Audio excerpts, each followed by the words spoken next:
안녕하세요. 엄마한테만 알려주기 아쉬워서 올리는 유튜브 약터딸내미 약달입니다. 오늘 약달이 다뤄볼 주제는 바로 오메가3예요. 오메가3는 이미 드시고 계신 엄마들도 많을 것 같은데 오늘 약달은 이 제품을 드세요 같은 특정한 제품을 소개하지는 않을 거예요. 대신 엄마들이 나중에 오메가3를 고를 때 나쁜 오메가3를 거를 수 있는 안목을 키울 수 있게 도와드릴게요. 먼저 오메가3의 주요 성분은 EPA와 DHA라고 불리는 불포화 지방산이에요. 혈중 중성지방과 콜레스테롤을 낮춰주고 두뇌 작용을 활발하게 해주는 성분인데 몸에서 생성되지 않기 때문에 음식이나 영양제로 보충해줘야 한답니다. 그렇다면 이 EPA와 DHA는 얼마나 복용해야 할까요? 우리나라에서 오메가3는 일정한 기준을 충족시켜야 건강기능식품으로 허가를 받을 수 있어요.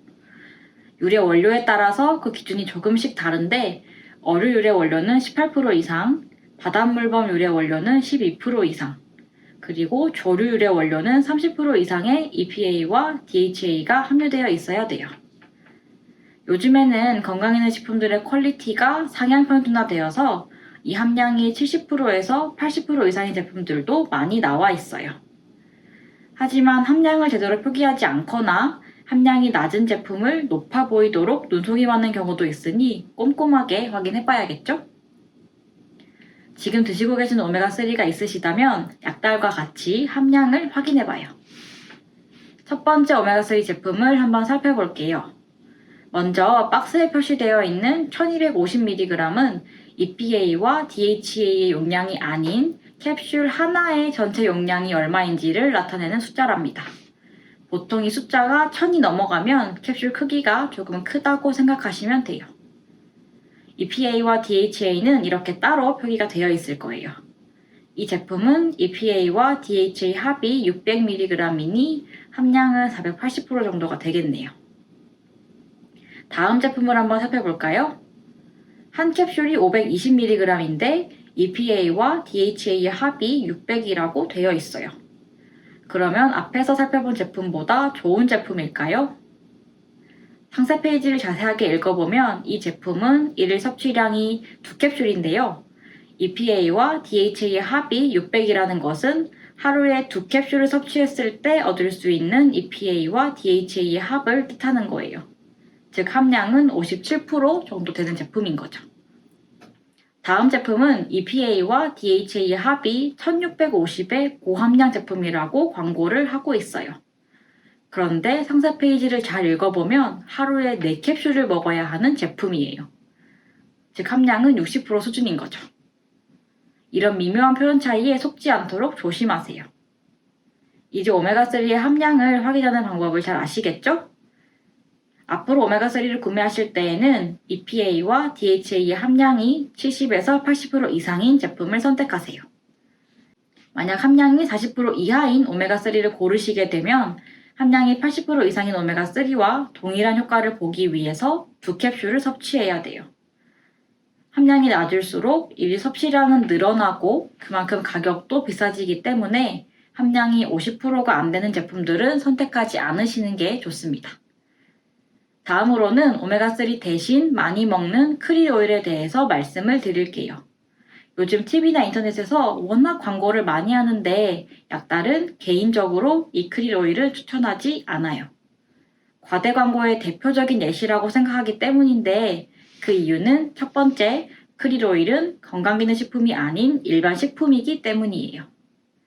건강기능식품으로 허가를 받기 위해서 적정 함량과 제조 공법, 산패도 등의 기준이 있는데 크릴 오일은 일반 식품이기 때문에 이런 까다로운 조건들을 충족시키지 않아도 허가를 받을 수 있어요.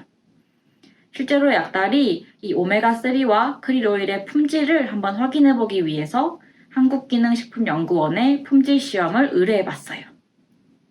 품질 시험을 의뢰한 항목은 산패도인데 오메가3는 기름에서 추출하는 성분이기 때문에 산패도가 품질에 영향을 미친답니다. 이 산패도를 나타내는 지표인 산가가 3.0 이하인 경우에만 건강기능식품으로 허가를 받고 또 판매할 수 있어요.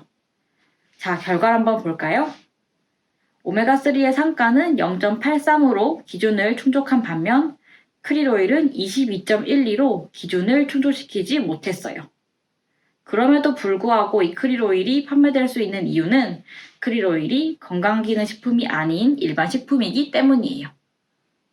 산패도가 높다는 것은 오메가3나 크릴오일의 기름이 산소와 접촉하면서 변질되었다는 뜻인데, 이 산패도가 높으면 약의 효과가 떨어질 뿐만 아니라 몸에 유해한 물질까지 만들어내기 때문에 조심해야 하는 부분이에요.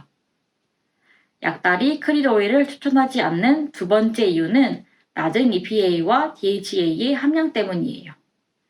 크릴오일 제품들은 대부분 인지질 함량이 높아서 흡수율이 뛰어나다, 또 뇌에 많이 포함되어 있는 성분이기 때문에 뇌기능 개선에 좋다라고 광고를 많이 해요.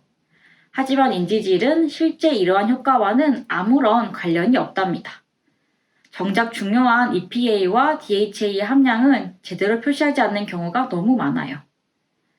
실제로 약달이 크릴오일 제품의 함량을 확인해 봤을 때 30%가 안 되는 것들이 대부분이더라고요. 인지질이 EPA와 DHA의 흡수율을 높이는 것은 사실이지만 애초에 크릴오일에는 EPA와 DHA가 적게 함유되어 있어서 흡수율이 높아지는 것은 크게 의미가 없어요. 이러한 이유 때문에 의학 논문에서도 크릴오일의 효과가 충분하게 입증되어 있지 않다고 얘기하고 있어요. 그렇기 때문에 EPA와 DH를 통해서 효과를 얻고자 한다면 크릴오일과 오메가3 중에 여러 임상들이 잘 정립되어 있는 오메가3, 즉 어류유래 오메가3를 복용할 것을 권고하고 있어요. 그래서 약달도 크릴오일이 아닌 어류유래 오메가3를 복용하시는 것을 강력하게 추천드릴게요. 다음으로 식물성 오메가3에 대해서 얘기해 볼게요. 식물성 오메가3는 오메가3의 순도가 높고 또 중금속 농축의 위험이 적다고 광고를 많이 하고 있어요. 하지만 어류유래 오메가3도 중금속 수치 검사를 시행하고 있고 또 일정 기준을 만족해야지만 허가를 받을 수 있기 때문에 엄마들이 중금속 문제에 대해서는 크게 걱정하지 않으셔도 괜찮아요.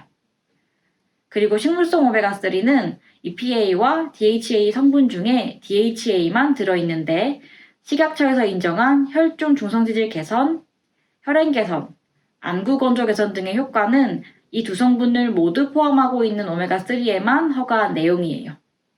DHA만 있어도 된다면 굳이 EPA와 DHA를 함유해야 한다고 할 이유가 없겠죠?